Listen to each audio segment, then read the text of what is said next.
¿Cómo se dieron cuenta de que está el Señor dirigiéndose a la iglesia? Pero si tienen ahí lo de la sal, pero ¿a quién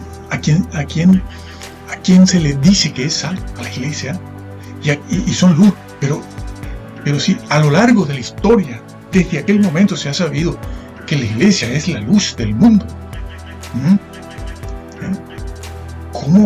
¿Cómo dicen que esto es para judíos? Yo me escandalizo. Yo soy una persona muy mayor, pero muy mayor, aunque me conserve joven. Y tengo 42 años en esto. Y no dejo de escandalizarme cada vez que veo que estas personas son incapaces de corregir. Han tenido siglos para darse cuenta de que aquí se está hablando a la iglesia, la luz, la sal, y después que el Señor se dirige a los discípulos y los compara y les dice: ustedes van a ser los fundadores, pero que tu justicia, es decir, tu rectitud, tu conducta moral, tiene que ser mayor que la de esto, incluida la limosna, sí Señor, porque eso es moral.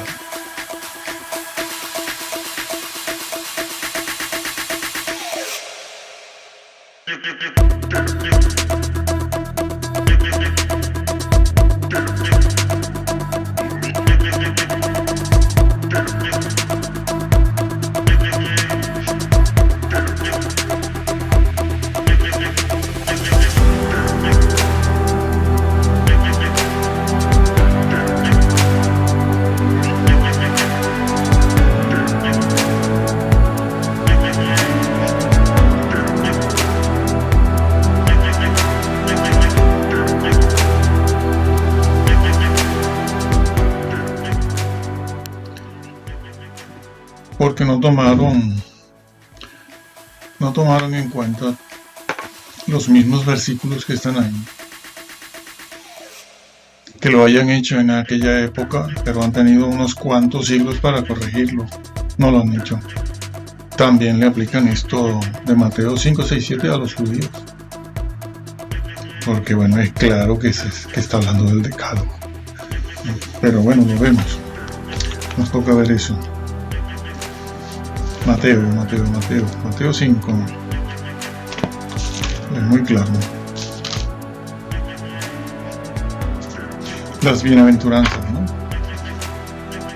no vamos a leer las bienaventuranzas, vamos a leer lo que toca y que falta al vídeo anterior, que por faltar siempre falta, porque sobre estos capítulos 5, 6 y 7 se puede escribir una colección de 2-3 tomos. Bueno, el versículo habla de las bienaventuranzas, ¿no? Bienaventurado el pobre en espíritu, los que lloran, los mansos, bienaventurados todos ellos. Y sigue, el versículo 12 vale la pena leerlo porque dice: gozaos y alegraos porque vuestro galardón es grande en los cielos, porque así persiguieron a los profetas que fueron antes de vosotros. Claro, les van a perseguir a estas personas por causa de la justicia, como dice todo el Nuevo Testamento. Por causa de la fe, no, por causa de la justicia. Entonces el versículo 13 dice: vosotros sois la sal de la tierra, pero si la sal se desvanece, ¿con qué será salada la tierra? Está ya en un contexto universal, y no solamente local o regional judío. No sirve para nada, sino para ser echada fuera y hollada por los hombres. Si la sal pierde su sabor, o si su sabor empieza a aminorar, a desfallecer, desvanecerse, dice aquí, ¿para qué sirve entonces? Bueno, lo niegan, dirán: no, la sal no puede perder su sabor. No, sí la pierde. El Señor no es tonto ni está hablando por hablar, no está diciendo algo que no esté dentro de una situación real, una situación real, posible. Y de hecho Él lo está diciendo porque eso ha sido así en mayor o menor medida a través de la historia, y sobre todo al final de la historia será completamente real. No sirve para nada sino para ser echada fuera y hollada por los hombres. Luego habla de la luz del mundo. Vosotros sois la luz del mundo. ¿De quién dijo Jesús estas dos cosas? Por ejemplo, que lo va a demostrar en el discurso que está más abajo ahora. ¿De quién dijo esto? ¿A quién está hablando el Señor? ¿A quién está hablando el Señor? ¿A quién? Está hablándole a sus discípulos. ¿Y cómo los va a calificar a sus discípulos? Los califica dentro de la iglesia. Ya aquello era la iglesia, aquello era la iglesia, lo que será futuramente la iglesia en los términos que nosotros conocemos. Hoy en día. Esa es la iglesia. Se está dirigiendo a sus discípulos que van a fundar la iglesia en esa nueva etapa. Pero esa asamblea, los venidos afuera, eso viene del Antiguo Testamento, la iglesia. Entonces, eso es, el Señor está hablando de la sal. Está hablando de la sal, está hablando de la luz. Ustedes son la sal, ustedes son la luz. Ya les ha dicho que van a ser perseguidos por causa de la justicia. Eso es lo que está dicho, ¿no? Por causa de la justicia en todas partes. Bueno, se lee. Bienaventurados sois cuando por mi causa os vituperen y os persiguen y digan toda clase de mal contra vosotros mintiendo. Muy bien, aquí se habla por causa de Jesús. Y otros versículos arrojan muchas más ideas porque dicen, Pablo y Pedro, dice por causa de la justicia. Bueno, por causa de Jesús, vamos a ver lo que dice Jesús aquí, entonces en esto. Entonces está diciendo eso, y ya empieza a verse en qué escenario se está ubicando el Señor en el Sermón del Monte, diciendo estas cosas. Porque esto de la sal y esto de la luz está dicho a la iglesia, no es solo para judíos, es para judíos y es para los gentiles que se irán añadiendo, como ciertamente va a decir ahora. Porque ahora dice, no penséis que he venido a abrogar la ley. ¿Por qué Jesús dijo esto? Porque habían quienes pensaban que el Mesías o alguien vendría y quitaría la ley. Siempre han habido de esos en todas partes, en todos los tiempos. Pero el Señor, claro, ya se está ubicando en ese contexto universal. Y dice algo, esa sal, si pierde su sabor, no sirve para nada. Ya está dejando de entrever en este mensaje del Sermón del Monte, capítulos 5, 6 y 7, que es posible, como hemos visto en los vídeos anteriores, que es posible caer, sí señor, en pecado y ser condenado definitiva y totalmente. Está esa expresión echado fuera, ¿no? Aquí dice ser hollada por los hombres, y en otras partes dice echado a las tinieblas de afuera. Frase que le han quitado su gravedad a estas personas, ¿no? Con este tema del puño alzado y todo lo demás. Entonces, está diciendo eso. Y entonces es cuando pasa, no hay una interrupción en su mensaje, que no les confunda el título que está aquí. Jesús y la ley, ¿no? Hay una continuidad en su mensaje. Y entonces dice, no penséis que he venido a abrogar la ley, sino a cumplirla. Y entonces pasa a decir todo aquello.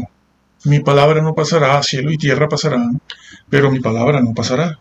Y ya le está dando un valor eterno, permanente, a su palabra. ¿Cuál palabra? ¿Cuál? ¿Qué es lo que no pasará? Lo va a decir a continuación. Lo va a decir a continuación. Porque hay una unidad de tema en todos estos capítulos hay una unidad de tema. Hay una unidad de doctrina, hay una unidad en la exégesis. El Señor no está seccionando, que es lo que hacen estas personas. Seccionan, de aquí para acá es para judíos, este trocito es para cristianos y estos otros para los ateos. Pero si hay una unidad de pensamiento, no me lo cortes, porque entonces no hay quien entienda la Biblia. No hay quien entienda la Biblia. A menos que haga el curso que tú me estás ofreciendo. Pero yo no voy por ese curso, yo voy por la Biblia. Yo voy por aquí. Entonces, el Señor está diciendo eso. Mi palabra no pasará. Y por eso Él dice, yo no he venido a abrogar la ley. Algunos creen que la ley va a pasar. pero mi palabra no va a pasar. El cielo y la tierra pasarán. Y hay algunos que creen que la ley terminará cuando termine la tierra esta y venga una nueva. No, no. Olvídese de esas ilusiones, porque está pensando en el cielo y en los goces eternales en función de los goces terrenales. Y ya todos sabemos en lo que piensan algunos. Yo no lo voy a tratar aquí. Entonces, cielo y tierra pasarán, pero mi palabra no pasará. Y entonces, con eso ya empieza o continúa dándonos a entender que Él nos va a abrogar su ley, que su ley es de valor permanente, no es solo para judíos, porque los judíos sí van a desaparecer allí con el templo. En el año 70 se acaba todo, se acabó, pero su ley no se acabó, siguió en la iglesia. Y tan es así que Él dice, cualquiera que afloje. La palabra esa quebrantar en el griego todos lo saben ya, eso es ya de conocimiento popular. Ese vocablo, esa palabra en griego, es aflojar, no es quitar, que les gusta eso, el que quite no, es aflojar, es aminorar, es restarle valor a algún precepto de su ley, porque en la ley está el decálogo, pero están las normas y están los preceptos y están los testimonios, que son unos cuantos, todo de orden moral, todos son de orden moral. Y entonces el Señor lo ha dicho aquí. Cualquiera que afloje, aminore, eso es lo que hacen. Desde el momento en que un miembro de la iglesia, ustedes 4, ustedes 20, van y preguntan y dicen, señor pastor, o señor obispo, señor padre o cura, y esto aquí, no te preocupes por eso. Esas son cosas pequeñas, insignificantes. Tú vive tu vida feliz y tranquilo, tú ven aquí y ya está. Sí. A veces puede que tengan razón en alguna cosa y otras veces te están enviando a la ajena directo, porque están aflojando, y venga, y esto que Roma sí cree en los mandamientos, siempre ha creído, siempre. Es la otra parte, es la contrapartida, esa parte que nos dice que la ley no. Incluso, no lo voy a explicar ahora, pero incluso una cosa que cuando yo lo vi, bueno, me acosté vaya en cama, como dicen que ¿se acuerdan de Colosenses 2? Donde se dice que el Señor crucificó en la cruz el acta de los decretos que había contra nosotros. Entonces dicen, no puede ser eso de Mateo 5, 6, 7, porque el Señor, el decálogo lo crucificó y ya no vale para nada. Eso lo dijo el apóstol Pablo en Colosenses 2, no recuerdo, versículo 9 serán. Bueno, yo me quedé así, Dios mío, ¿dónde ha llegado esta gente? O sea, claro, nada de decálogo, nada de ley moral, nada de nada. Eso fue crucificado. Pero Pablo dice todo lo contrario. El Señor mismo lo dice. La iglesia del siglo I, la iglesia apostólica del siglo I y II, dicen todo lo contrario también. ¿Qué están diciendo ustedes de que el decálogo fue crucificado? ¿Qué entienden ustedes por el acta de los decretos que habían en contra del hombre? Han entendido mal eso, Eso es un horror decir eso. Y va contra lo que el Señor está diciendo aquí en Mateo 5, 6, 7. ¿Qué han hecho? Y no corrigen. Bueno, que se equivocaron en el siglo XVI, pero ustedes han tenido unos cuantos siglos para corregir y han tenido mucho más recursos para darse cuenta de lo que viene diciendo. No lo tomaron en cuenta estos versículos. No se ubicaron en el escenario donde está Jesús. Y entonces el Señor dice, cualquiera que quebrante uno de estos más pequeños, pequeño será llamado. Pero más adelante va a decir que otros se condenan. Eso coincide con lo que más tarde va a decir Pablo en 1 Corintios 3, que nosotros ya hace 1 año y medio se lo dijimos, ¿no? El maestro que edifica con oro, el que edifica con heno, que se salvó de milagro, no tendrá un grado de glorificación importante. No está en la ajena, pero está pasando esa persona eh, no estará muy bien. No estará quemándose, pero tampoco estará donde estarán los que fueron fieles, los que edificaron con oro y piedras preciosas, y estará casi que con remordimiento. Eso incluso lo atestigua la historia de 3000 años. Y está el otro maestro que se condenó por insistir. Destruyó. ¿Qué destruyó? Como ya hemos dicho miles de veces, la fe, que se destruye. Herejías destructoras de qué, como decía Pedro lo decía, herejías destructoras. ¿Destructoras de qué? De la fe. La herejía destruye la fe, como veremos en esta serie de estudios para ustedes. Pero bueno, se graban y se les pone a estos 4 gatos. Sí. Bueno,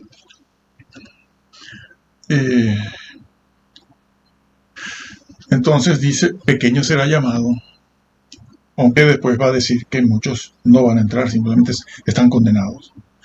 Y cuando está diciendo eso, inmediatamente dice de qué está hablando.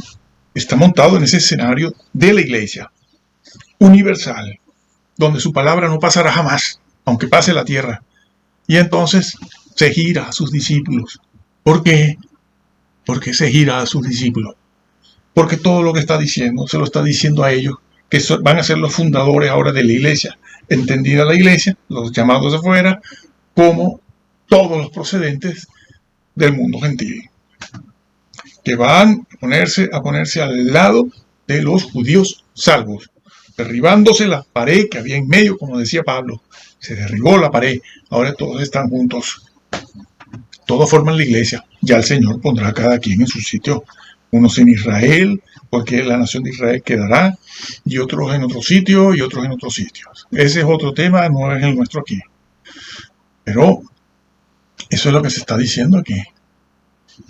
Y entonces el Señor mira a los discípulos y les dice, hablando de la sal, hablando de la luz, hablando de la ley, los que aflojen, que casi toditos ellos están, sus pastores, claro. Sí, bueno, ustedes lo saben, que van aflojando todo. Los aflojatuercas, sí, los aflojatuercas, pero te la dejan ahí.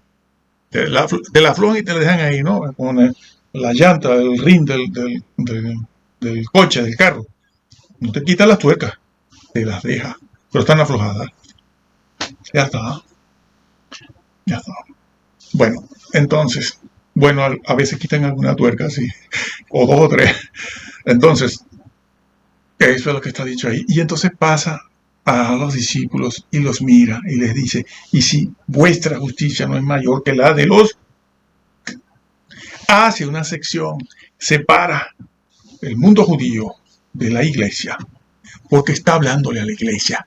Esto no es solo para judíos, esto es para cristianos, para judíos. El Señor allí lo deja patente, visible, claro. ¿Cómo es que no lo vieron estos señores? ¿Cómo se dieron cuenta de que está el Señor dirigiéndose a la iglesia? Pero si tienen ahí lo de la sal, pero ¿a quién se le dice que es sal? A la iglesia. Y son luz, pero sí, a lo largo de la historia, desde aquel momento se ha sabido que la iglesia es la luz del mundo. ¿Cómo dicen que esto es para judíos? Yo me escandalizo. Yo soy una persona muy mayor, pero muy mayor, aunque me conserve joven. Y tengo 42 años en esto. Y no dejo de escandalizarme cada vez que veo que estas personas son incapaces de corregir. Han tenido siglos para darse cuenta de que aquí se está hablando a la iglesia, la luz, la sal, y después que el Señor se dirige a los discípulos y los compara y les dice, ustedes van a ser los fundadores, pero que tu justicia, es decir, tu rectitud, tu conducta moral, tiene que ser mayor que la de esto, incluida la limosna, sí Señor, porque eso es moral. Es que la pobreza es violencia. A ver si A ver si despertamos. La pobreza, la miseria, es violencia. Y eso es un asunto moral. Porque claro, estos están obsesionados con la fornicación, que les encanta, ¿no? El adulterio, la lujuria. Y están viendo a ver si con la doctrina de Calvino pueden hacer algo por ahí, que el Señor los perdone, porque David y Salomón, sí, y te sacan eso permanentemente, te lo están sacando. Es que Salomón, y incluso les han dicho que Salomón fue salvo, porque todo lo que le escribió de bueno lo escribió después, se arrepintió, después de haber sacrificado en el fuego a sus propios hijos, de tantas mujeres que tenía. Sí, señor, eso está ahí. Bueno, ya lo pusimos en un video. Ahí ellos no hablan de falta de amor, no, ahí no hablan de eso. Falta de amor, sí. Y entonces los mira: si vuestra rectitud, si vuestra justicia no es mayor que la de los fariseos, tampoco tienes premio. No, tampoco entras en el reino. Has de seguir mi justicia, testimonios, preceptos, normas y decálogo. Has de vivir a la altura de lo que yo gané para ti. Has de vivir a la altura de lo que yo gané para ti. Pablo lo decía: revestidos del nuevo hombre creado en la fe. Hombre, no, la fe no. Es permanente esto. Y no hablo de estos jóvenes de 38 o 40 años, hablo de los de 60 y 70 años, que en su vida fueron incapaces de dedicarse a escudriñar esto y creerlo y salirse de allí. Y son hombres de más de 50 años. ¿Qué podemos esperar de estos de 35, 25 que se han añadido ahora en los últimos 15 años? Nada, porque sus líderes de arriba nunca quisieron aceptar la verdad. Se durmieron. Ya no hay nada que hacer, porque ahora estamos en otro periodo, ese periodo que dice: el santo sea más santo, el impío sea más impío, el malo y el inicuo sea más inicuo, y el tonto sea más tonto, sí. Bueno, y entonces les está diciendo eso, tu justicia. Y Jesús nos pesa en una balanza tan fina que llega a decir lo de la limosna, porque lo de la limosna es ley moral. Por lo que les acabo de decir, es ley moral. Incluso dice: bueno, pero den la limosna, sí, claro. Sí, pero si la das como la dan ellos, tampoco sirve. Por eso les dice: si vuestra justicia no es mayor que la de los otros. Porque tú puedes dar la limosna y después venirme a mí con ese cuento de que has dado la limosna. Pero si tú la das como ellos, ¿qué es lo que pasa? Con esto del ayuno y la oración, sí, es verdad. Sí, lo del ayuno y la oración, todo el mundo anda presumiendo de ayuno. Sí, y bueno, dejo el tema del ayuno ahí. Pero si tú lo haces como lo hacen ellos, tú tampoco tienes recompensa. Ahí el Señor dice pago. La palabra griega que se encontró en estos papiros de Egipto habla de pago. Una persona que hace un trabajo y se le paga por el trabajo. Pago. Entonces, no, dice que tu izquierda no sepa lo que hace tu derecha, para que ese acto de justicia tenga valor. Si no, no lo tiene. No toques trompeta, como hacen los fariseos y los saduceos. Bueno, eso se lo pusimos en el video anterior. Claro, si ellos se hubieran dado cuenta de que Jesús, hubieran tomado en cuenta los versículos que están ahí en el mismo contexto, ahí mismo, inmediato, no hay que irse un poco más adelante, no, ese contexto inmediato lo dice, lo está diciendo. Sí, el contexto inmediato lo dice: la sal, la luz, la sal y la luz. Más, bueno, seguirá diciendo cosas, sí, como esto que vimos antes, ¿no? En el 6, la lámpara del cuerpo y también el tesoro en el cielo, ¿no? No os hagáis tesoros en la tierra, donde la polilla y el orín corrompen, y donde ladrones minan y hurtan. Esto debemos verlo. Ladrones minan y hurtan, porque esto lo va a usar el evangelista Lucas cuando habla de minar la vida. Esto está en las vírgenes, esto está en Mateo 24, esto de minar está por todas partes, como ya hemos expuesto, ¿no? Ya lo hemos dicho varias veces. Entonces, ahora vamos a ir, pero no sin antes terminar esta parte que complementa el estudio anterior, ¿no? El vídeo anterior, para que se vea que sí que está en un contexto cristiano. Está ese vídeo, también lo han visto muchos, ¿no? El de la cizaña, Mateo 13, caer. Bueno, eso es. Vamos a ver esto de minar, porque esto es lo que Jesús va a decir en Mateo 24, hablando del siervo infiel. ¿Y por qué infiel? Porque antes era fiel. ¿Pero y por qué? Porque es un siervo. Es un siervo que se le ha encomendado esa responsabilidad. Allí está en Mateo y en Lucas 12. Se le ha encomendado esa responsabilidad, pero no se hace digno de esa responsabilidad. No todos se hacen dignos, algunos sí, otros no.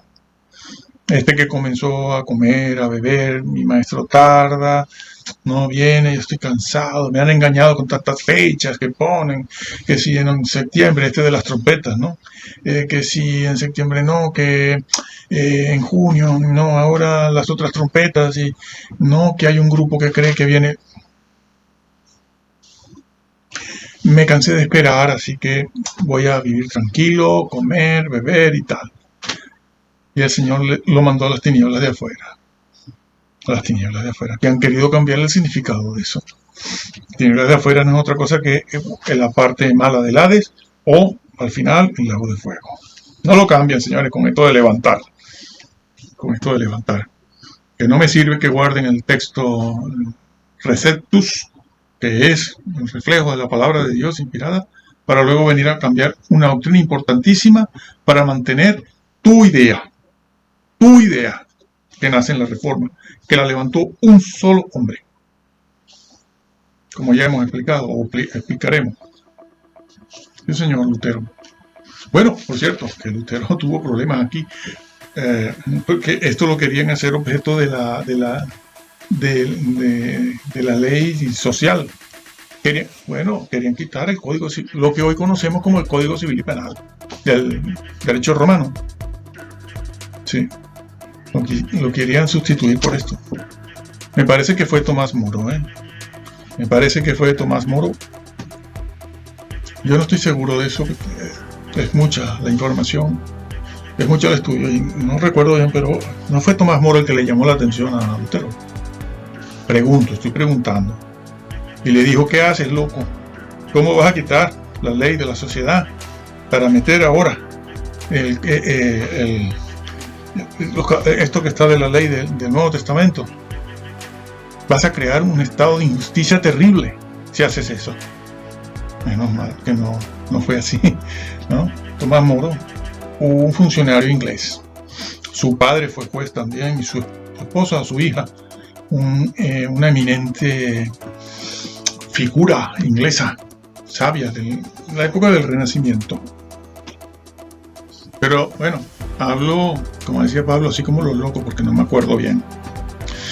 Bueno, entonces hay mucha difamación en eso.